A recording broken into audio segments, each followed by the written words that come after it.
Tot, co tu mi z nim był wczoraj, mój rzec, No. Milan się wola.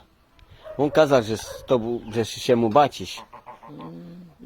Już staram już. Że się mu bacisz, żeby z tobą chodził, ale że mam cię nie bawić mnie. Chcesz ho? Nie chcesz ho. Czemu? Nie bacicie się mu? Nie baci się, ale ustaram już. Ale tak jakby i tak, keby się była mlada, ale A ta te była mnie jeszcze mlada, ta hej. sela by siła. Ale tak, keby się była mlada.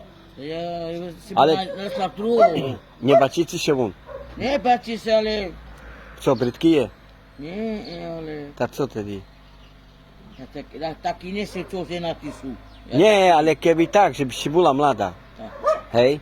Ale bacicie się. Dobry, ale... Dobry je. Hej? Aj. Ale... No.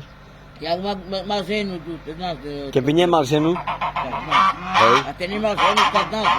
Ale... ja tam Co? nie- Ale co znam? Keby nie mal żenu, co? Tak. O? No i ori, nie dal. Hej, dala by się. Aj. Ale ma żenu. Aha, hej. Ta nie ma dzieci. To jedno, On ale... sam. Tam nie bude z nią. Idzie het. On weźmie tebe.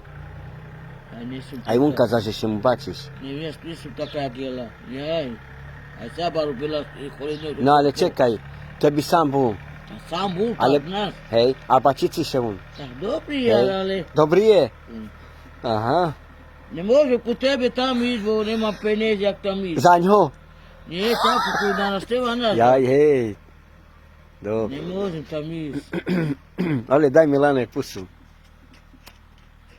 Bacicie się on. Hej, szumnie, hej. Ci vole. Jak tam robiła stranty, jaj. Srandy z nim? A nie? Ale czekaj, byś ci co zrobiła z nim? No, może nie.